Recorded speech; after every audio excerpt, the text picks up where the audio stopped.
Hey guys, and welcome to week 68, or it's been 68 weeks since I started my project Finding Home. So this is my video log for it. I have been putting out video logs every week, and I had mentioned near the beginning I wanted to try to get them out as often as possible. But later on, I'd probably end up just getting them out kind of like monthly, and then do it by stream kind of thing. So I do streams again, usually every Sunday and Tuesday. So I'll be streaming right after this video. But I wanted to give like a quick update. And with the quick update, also remember it is the first week, or it's past the first Tuesday of the month, which means there is new assets that are free in the Unreal Marketplace. So there's a horse kit. Now you still have to do a lot of changes for this horse kit. The animations and stuff are all wonky. There's a Niagara effect kit, a reef kit, stone pine forest kit, a plague kit, and medieval kit. Yeah, the plate is part of the permanently free collection. The rest you want to pick up now because after the first Tuesday of June, these will not be free anymore. These will go back up to regular price. Quickly show you guys how you do that. You can just go to the marketplace. It's usually all going to be right here, and if you click on these assets, or you could just go here, free for the month, and they will be here.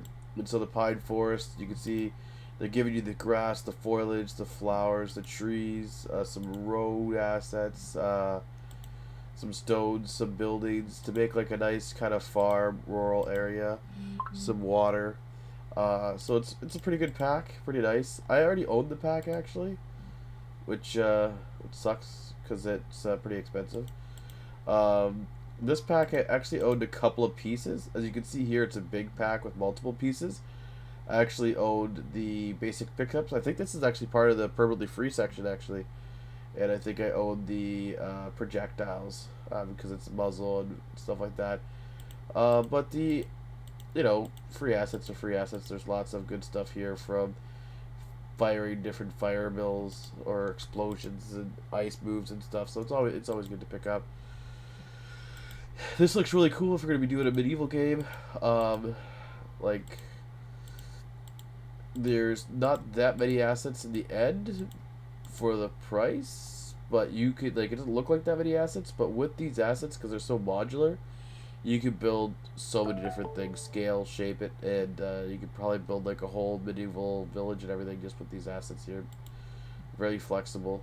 For reef kit, it's just a small amount of reef stuff. It's nothing too fancy. But like the horse kit, when you actually dive into this is a pretty big letdown. The horse actually doesn't, like when you're riding the horse, see how it looks like he's turning here?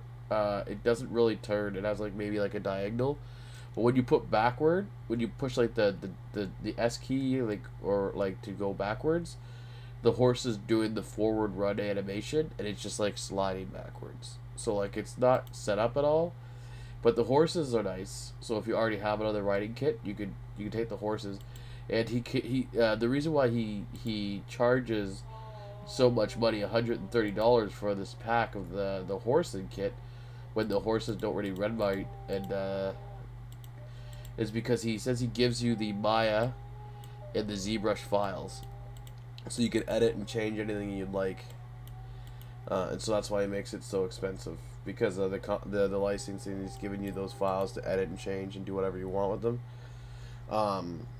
and customize obviously the horse materials and stuff like that. Again, that's if you have Maya. If you don't have Maya, then you'll still have to bring it into Blender and stuff anyway, so it doesn't really change anything there.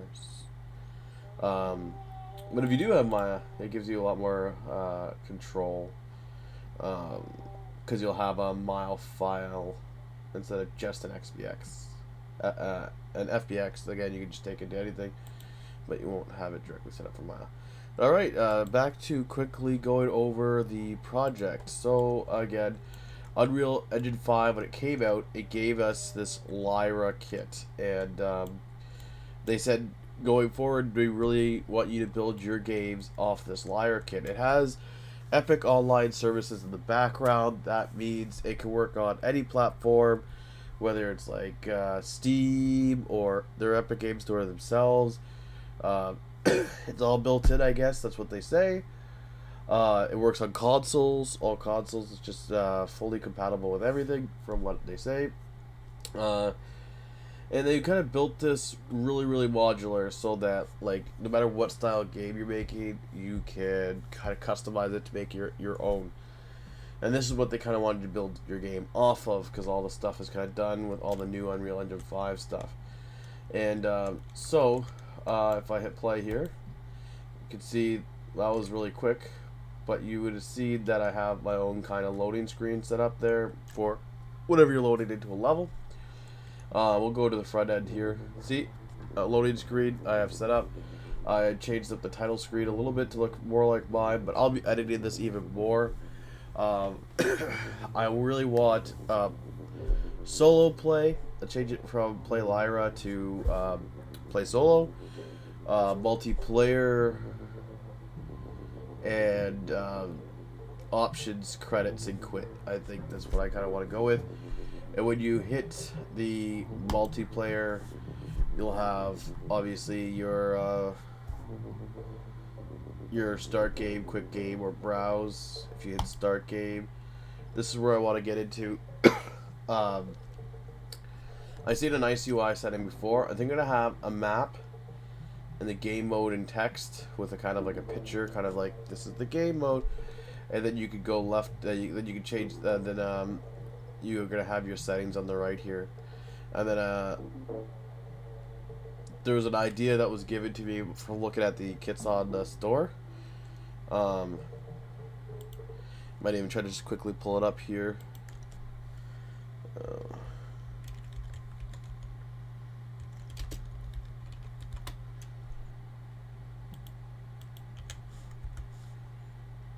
I was looking at this kit here, which gave me a really good idea. See, he has the picture of the map, and then he has what kind of mode, and then it has the edit settings. And then in the edit settings, you could edit what map, edit what game mode, and depending on what game mode you have different game option settings. So I might do something like that myself, or I might.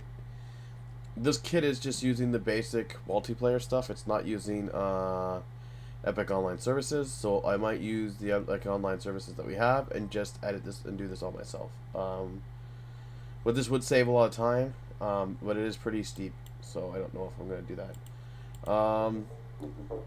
And if we just click a map here, I'll just quickly go through one. Again, you can see I have the metahumans in there. Now the gun is low because this person is extremely tall. I have it just switching up. So if I die here,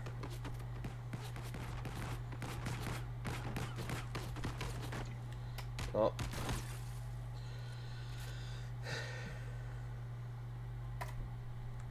I spawn in as a different character, and this guy's a regular size character, so you can see the gun fits perfectly in his hand here.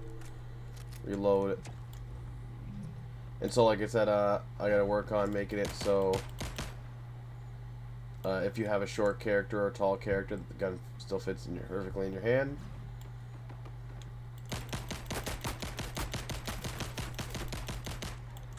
But yeah, this is a full elimination mode. Time limit. There's first to a certain amount of kills. There's victory. Again, they fully fleshed out the game, but obviously, I wouldn't want to be playing the maps they just give you for free, and I probably wouldn't want that crazy sci-fi effect when you die. I'll probably just switch it to like a blood effect or something. And from this, obviously, I'm gonna switch out for my own lobby, and I would take out that map. And so one of the things I've been working on for the is if people watch the stream, they would know the big thing I'm working on is one of the first maps, and that's gonna be a hospital map. And I have some plans. Because it's going to be, I'm going to be using it for the multiple modes and getting the modes set up. So I want to complete this hospital map, so I have one map done, and then I would start trying out and testing all the modes to make sure I got all the modes that I kind of want. And then once all the modes feel really good in the map, then I'll consider either making more modes or making more maps and stuff like that. So this map, I did a rough layout of the outline of the building, how I kind of want it to look. I blueprinted these all up so that I can quickly change them when need be. I've switched them into, after I blueprinted them, I switched them into, for this one here, solid mesh. So it's just one mesh for a draw call, so it takes less. I would do that for the whole exterior of the building, and I've also done that for the floor here.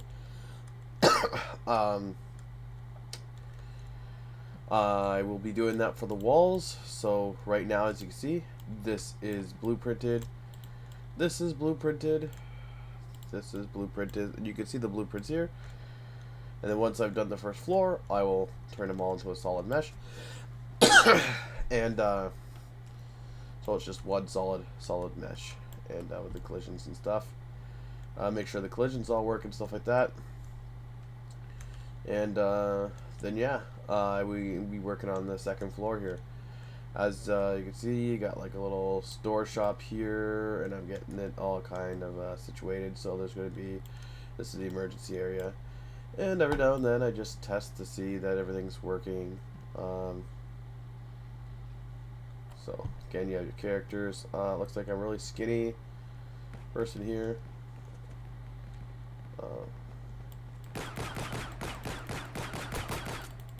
Obviously, I was doing level streaming, but the level streaming was getting annoying, so I wanted to be able to access certain things, so I had turned off, that's why I could just jump through a wall.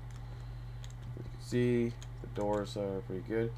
There is still some level streaming going on, so certain areas like right there, it's loading and unloading, so I'm getting some jank, or some freezing, because it's unloading and loading a lot of assets, and obviously I would minimize it so it's not so bad. But for the elimination mode, wow, it's getting really annoying. For the elimination mode, there probably won't, the loading and unloading will be minimized. Just pretty much just like loading and unloading an individual room. That's it. When you get close to it, it'll load the room and unload the room. So you can see the whole wall disappeared there, and the wall returned. So if I think I go back here somewhere. This way. Anyway, yeah, the wall will unload and load. Yep, there you go. The wall's unloaded. Because I'm in a dead zone, so I shouldn't be able to see the walls. There's an invisible wall there, so I can't actually hit the enemy. But, yeah, so I'm working on this level here. Once I get this one level, I'll make sure all the modes are working on this level. As you can see, when I get to the top, I want to have 3 different rooftops, and then I want to have different levels for the roof. So there's like it's 2 floors and 4 floors, and over here it's the same thing, 2 floors and 4 floors, and there's gonna be these kind of stairs that go up and down. But yeah, let me know what you think. I'm gonna keep working away at this. I'm still waiting for, it's 9 o'clock, I gotta switch over to my my stream, but I'm still waiting for a couple of assets here to go to Unreal Engine 5. Like I said, the big halt with the game updates on Steam is because I am rehauling my system. One, because we are supposed to be using Lyra now, but I wanted to use the survival RPG versus the survival game kit that I was originally using. I was really tempted because the survival game kit is updated for UE5 already. And there's a couple other kits, like character customizer, that I was really using before, that is also updated for UE5, that looks really cool. The big problem that I had with the survival game kit was the locomotion. That's what most people complained about. The character customizer fixes that locomotion. It has really good locomotions. So it's like, oh, that would just fix that. But since I paid so much money for the survival, easy survival RPG, it also just has so much more stuff to it. Yes, it's very cartoony, but I will be replacing the cartoony assets with more realistic assets. And it has the swimming, it has the dialogue. I know the character customizer now has dialogue in it as well, so that would change that out. But it also just has bow and different types of weapons. It just has so much more stuff in it for even like the character customizer kind of built into it. It even has extra stuff that I wouldn't even need because I'm doing a survival game, like magic and things like that. But that'd be cool to look into, and having abilities down the line could become cool to work with and stuff. So it's just, it's such a great kit that I really want to use this instead. So, but this is not ready for UE5. They're still working on it. And so once it's done, I can dive in and we can get those bigger maps built, the cooler kind of Minecraft maps built. Since we already have, with the Lyra project, our quick kind of elimination, capture the flag, control point modes. Alright, that's going to be it for the quick update on what I'm doing and how things are going. Please, if you have any comments, please leave them. Let me know in the Discord, YouTube, Twitch, or whatever. All the different things. And you guys have a good one. Ciao.